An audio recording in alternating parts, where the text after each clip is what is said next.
Tennessee, not great on the road, but they are good in bounce back games.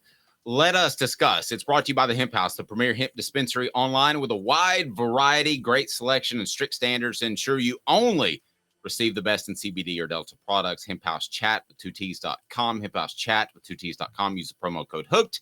Get 10% off. And they also have the Big Orange Crunch, which is fantastic. All right. So let's get to this. Tennessee has not played well at times on the road. And they have played well, though, in bounce back games, particularly look at last year when Tennessee lost to Georgia.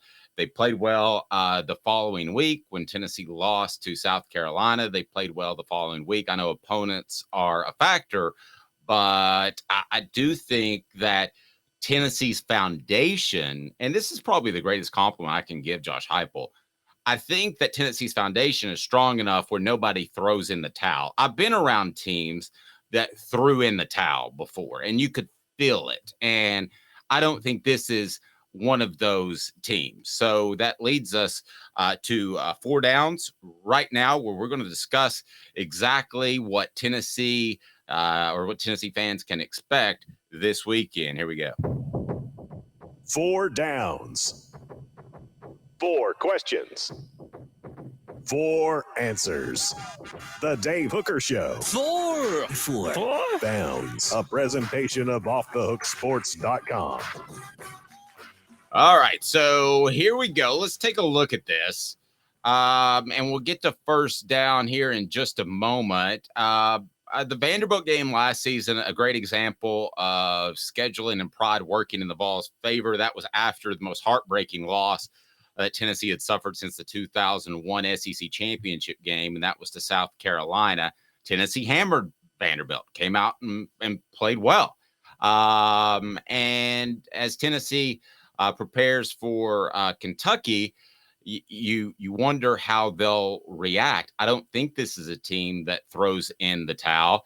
But even before the Vanderbilt game last year, Tennessee accused of running up the score against Missouri after getting beaten badly by Georgia in a game that was more one-sided than the score would indicate. So some of the losses have been ugly, like the 38-14 loss at Florida, or the 52-24 loss to Alabama. Then, like I said, there was the loss to Georgia last season, but it hasn't affected Tennessee's ability to bounce back. So a couple of things I want to take a look at, and Cooper Mays will set us up as Coop. What should people do? Cooper Mays here. Hit like and subscribe. All right. What down is it, Coop? Coop here. First down. Okay, so let me ask you this question and the message board as well. What do you place more weight in? The bounce back factor or road woes? If you had to pick one or the other, and I realize Tennessee didn't play two stellar opponents back-to-back last year, same thing with the Florida game this year, but what do you place more weight in? I will go ahead and say, Caleb, I place more weight in the bounce back factor because of Josh Heupel's foundation, and I don't think these guys throw in the towel, but I'm not discounting the road woes altogether. You know, I was actually going to, I got to be honest with you. I was going to say I place more factor into the road woes because of who they've played. But then I went to a team rankings online and was able to look at Tennessee against the spread. And they're 7-1 in 3 years against the spread after losses. That's an insane number, by the way, 7-1 against the spread after a loss. And the only time they didn't cover the spread was 2021 against Alabama, where they lost 52-24, but they were down. It was only a touchdown game in the fourth quarter, and then so it was a backdoor cover by Alabama. If you watch that game, it was not an actual real cover. If you watch the full game, so I do place more weight in Tennessee bouncing back because of that fact. Now, I will say when Josh Heupel was at UCF, it was a little bit worse after a loss against the spread. He was 0-3 in 2020. As I'm pulling it up now, and 0-3 in 2019, and he didn't have a loss in 2018, so there's no way to judge him that year. But so it was 0-6 at UCF, but this Tennessee team, at the very least, is much better bouncing back after a loss. The Tennessee program under Heupel. Yep, and Travis saying bounce back. It's Kentucky. I mean, just as a whole, when we start talking about the college football playoffs, let's say Tennessee's in the SEC championship game one year and they lose that game. Are they bouncing back and playing their best ball if they make the college football playoff? So I'm talking about more as a whole. Also, the road woes wasn't really a factor at Bama. Took it to them in the first half. It's a great point. Smoky Mountain Reds has bounced back as well with the culture that has been built. Also, I think the word culture is way overused in football. I do too. But I think in this particular case, it was so bad for so long that Josh Heupel almost deserves a statue for just changing the way Tennessee's players feel about their program and playing for the school and him, Caleb. And culture is a factor because I think it's overused too, but I've watched enough football that I do feel like whatever the mentality of the program is creeps in. I think one of the reasons Kentucky always loses to Tennessee is there's a culture. They feel like they're supposed to. One of the reasons Tennessee always loses to Florida is the culture on campus seeps into the players on the field. There's the whole learning how to win. I watched the 2013 Auburn team, Dave, and you did too, the kick six. By the time they got to that Georgia game, they had been so lucky for so long. I think culture had a lot to do with that really lucky 4th and 30, whatever they converted against Georgia, and that really lucky win over Alabama because they felt we've been so lucky all year. We just have to keep winning. And that factors into it. What down, Coop? Cooper Mays here. Second down. Okay, now this is not applicable to Alabama, but do you remember the days? It would be applicable to Georgia perhaps last year when that crowd that was spurred by Eric Ainge partially, when that crowd was so up and hyped for the game. Do you remember the Bill Walsh days where they'd script the first 10, 15, or 20 plays? This may be a little bit before your time, Caleb, but basically it was go out and run these plays, and you are going to be you're going to have a real good feel for how the defense is going to react to those plays, and it sets you up for the rest of the game. But it also, on the road, gives you a bit of a sense of calm. What do you think about scripting the first 10 plays? So I didn't know that. I know those days. I didn't know that was to quiet the crowd a lot of times, but I guess that makes sense. Well, it wasn't to quiet the crowd. It was so the crowd couldn't affect communication as much. Okay. Or I could see it as getting a feel for the defense. But I don't think that works with Josh Heupel because I think half the offense is dependent on the quarterback reading the safety and also reading the defense before the line of scrimmage on whether or not to do a draw or take the deep shot. And I mean, look, I think a lot of the play calling is on the quarterback and Heupel's system. So I just don't think. I think Heupel can have like 3 plays dialed up, but I don't think you could have 10. Well, here's the thing, though. I agree it would take away some of his ability to adapt on the fly, but I do think it would help you evaluate what defenses are going to do.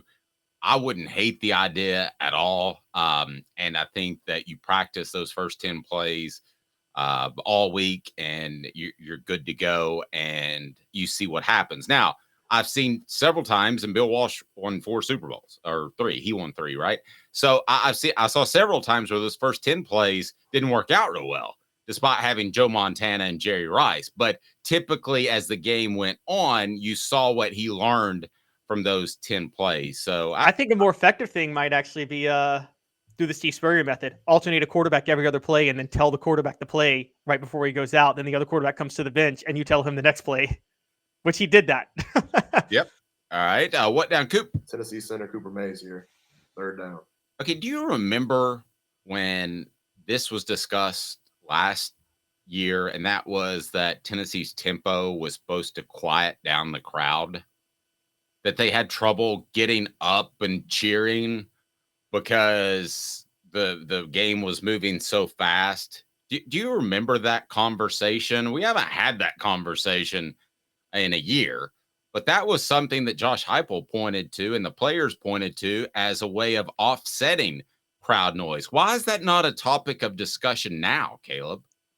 That only works if you move the ball on your first couple of plays of a drive. Tempo goes out the window if you throw an incomplete pass. And that's the problem. Or if you get stopped on a first and long. It's like, think about it this way. Remember when Bruce Pearl first introduced the up-tempo offense to the SEC that nobody in the SEC had seen ever at that time with the full court press? Well, they saw it with Nolan Richardson. but they hadn't seen it in a decade with the full court press and things like that. Bruce Pearl was a huge part of Nolan's and Bruce's system was you can't run the press unless you hit your shots. You have to make your buckets on offense to set up your press. And it's similar with tempo on offense. But you can still run tempo with an incomplete pass. Not as easy because the ref has to go get the ball, come spot it. The ball sails and it takes a minute to spot the ball back. So you can't run tempo with an incomplete pass the way you want to. And also, you can't keep the defense on its heels, particularly like if you get a stop on, if you only get a yard on 1st and 10 and you're playing behind the sticks at that point, you can't really afford to play behind the sticks when you're running tempo because you don't have the defense on their heels as much. And so you have to be able to keep the defense on their heels. And so they just haven't done that well this year. It definitely had the Bammers quiet. It did, but I will say this, that's an incredibly overrated place to play in terms of difficulty. They're used to winning. It's not that loud, which leads me to 4th down. All SEC center Cooper Mays here. 4th down. Right. Are the Vols spoiled by the home stadium? I mean, Neyland has absolutely gone from one of the good places to play to one of the best places to play. Is Tennessee a touchdown favorite? We usually say 3 points given to the home team, but is it a touchdown favorite? Is it a touchdown better at home than on the road? Caleb, I think there's something to be said for that because the atmosphere at Neyland Stadium has become better than I can ever remember. And I mean that, well, with the exception of the 98 team, but with all they have going on in the production value and all of that, Green Wave agrees with me. Neyland is easily worth 7 points. I don't know that every stadium can say that. I don't know that Oregon could say that you're worth 7 points. I don't think Bryant-Denny's worth 7 points, but I think Neyland's worth 7 points. I do too. I think Neyland's worth 7 points. And one of the reasons we've never seen this, by the way, is because for the longest period of Tennessee football history, big home games aren't a thing by the time October comes. The gauntlet of their schedule used to be, even when they were at their peak, the gauntlet of their schedule was over by the middle of October. And, you've never really seen Neyland Stadium with the crowd in a meaningful late game. Now, but yeah, I mean, I think it's very clear that Neyland is a threat. And you're right, the 98 team, I feel like that 98 Florida game is the loudest the stadium has ever been or will ever be. The crowd won that game. Florida made how many mistakes in that game to lose? I mean, the crowd won that game. And I thought they helped. There was a rumor, too. We were talking to Philip Fulmer on the Celebrate 98 series that there were some sort of jet engines being played outside the stadium. I have no idea if that's true. But yeah, you couldn't hear. You could stand side by side, and you couldn't hear. Smoky Mountain Red just made me giggle. Vandy's toilet bowl is worth 14 points to the opponent. That's pretty good. I like that.